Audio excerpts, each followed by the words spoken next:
go. Hello, everybody. We are the Cookies, and today we will be presenting about how social media has impacted and changed climate activism, especially within the younger generations. We will go through how it went from local to global and how the drawbacks of social media. To understand today's activism, we need to go back in time. In the 1970s, Senator Gaylord Nelson said the problem was we need to wake up and pay attention to our climate.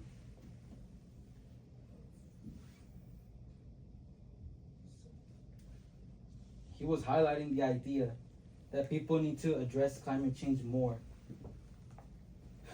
And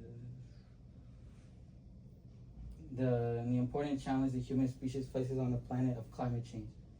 He was mentioning the ideas of people not caring too much about climate change and the problems it brings. According to the Global Fund for Children, which supports climate activism, social media is connecting young people from diverse communities like never before. This highlights that climate activism is going from a physical space to a digital space, and it allows platforms like TikTok and X to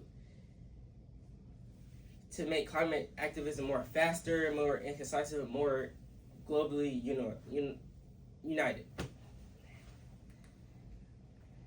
Our research question was, has social media changed the ways younger generations advocate for climate action compared to older generations? Based on our research, it was yes, because of the social media has completely redefined the way the influence of policy and spread awareness around the world globally. Through our research, we found that social media does these four things. It spreads information instantly, it builds global youth networks, it encourages collaboration and inclusivity, and finally, it amplifies marginalized voices. However, all of these things come with drawbacks.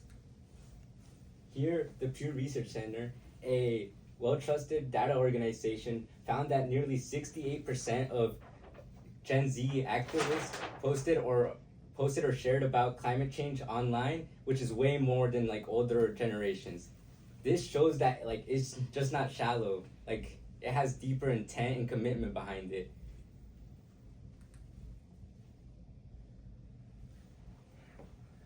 This quote is from Lana O'Savan, which is a supporter of climate activism and a politician. Her quote writes that social media amplifies activist voices and empowers young people, raises awareness, and fosters global connections. What this highlights is that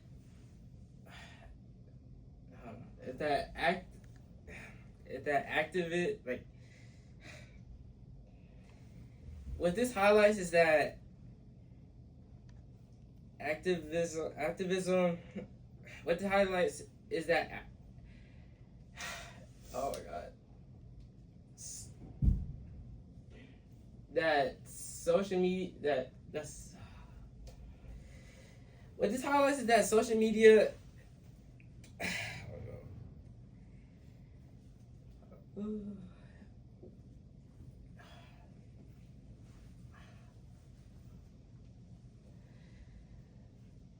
What this highlights is that social media. She explains that it raises awareness and that it can become a digital community. The Yale program on climate change explains that expressing concern online is easy, turning it into collective action is the real challenge. That basically just explains that with all of the thing going around globally, it shows that everything online is more online and more globally, so that everybody knows what's going on around the world, like the news and stuff. Yale also shows us that with their information that more Gen Z cares more about climate change and supports policies more than older Americans. This shows that like they're proving that it's just not empty support but actual like commitment towards helping. They want to help. It's different from older generations, which the numbers are actually lower than Gen Z members. This timeline from Britannica, a long-standing educational reference, traces how climate action has shifted from early scientific warnings to modern online movements. This shows that climate action is adapting to more modern communication tools like online platforms, Instagram and TikTok, to spread awareness.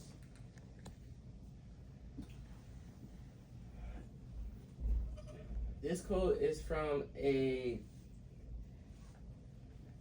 professional group called Provolance, and it reads that ethical consumption, what was once a unique mood of consumerism, is now affecting mainstream consumer trends. What this means is that ethical, in an ethical sense, this can have, in an ethical sense,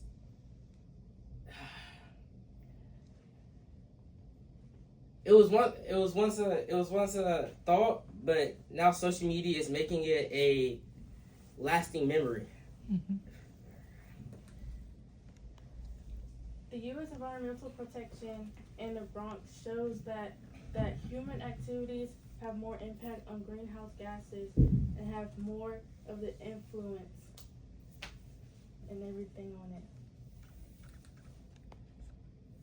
This quote comes from Greta Thunberg. She is one of the most influential activists of our time. She says that hope is not a passive act. It's not passive. Hope is taking action. Her movements like Fridays for Future, which started out as a single post, became global sensations into global protesting networks.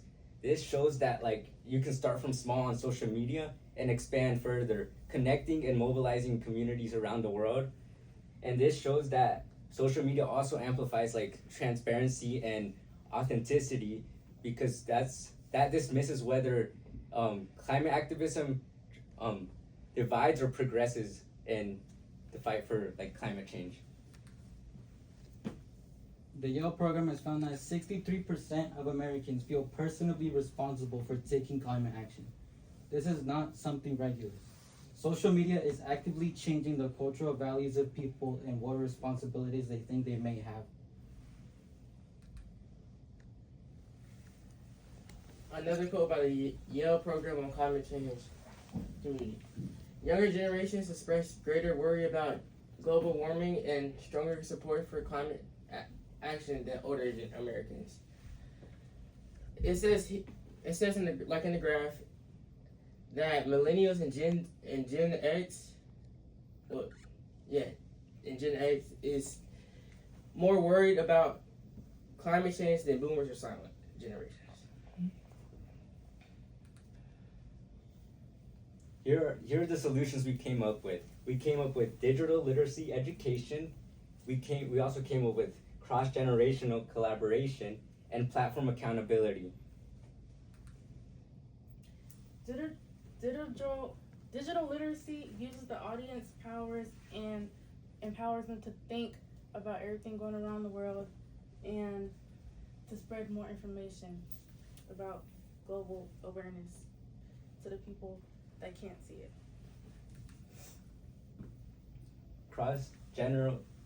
Generational collaboration. We're gonna take the wisdom and like experience of the older generations along with the faster communication and the fast pace of the younger generations for them to cooperate together, allowing us to take like a whole stance together, not divided in society. This also like prevents generational tension on who's right and who's wrong, and it also allows us to work together, and it proves that activism isn't by the age group that leads it, but by the people who lead it. Popular online platforms like Instagram and TikTok must take action to keep their information on their platforms truthful and accurate. This is to prevent chaos and more credible information. limitations: internet access, misinformation, and emotional burnout. These are all limitations of social media climate activism. The IEE calls limited access a crime because of people that can't see what's going on in another country because of sometimes the government can't prevent that. And sometimes apps are banned in other countries so that whatever's going on like in America or India, no, not every country's able to see that. Misinformation. As the USPIRG said, that AI altered videos and deepfakes worsen misinformation. They spread false misconceptions, which is crucial for activists who have to consistently verify sources in order to not spread misinformation. This because credibility is the cornerstone of whether people follow activism or don't. The Wellness with Caldwell Memorial Hospital defines doom scrolling as the constant intake of negative news, which ultimately leads to fatigue, which may then lead to people spreading false information across many platforms. Conclusion: social media is actively switching from climate action. Social media activism is affecting the economy, and social media just needs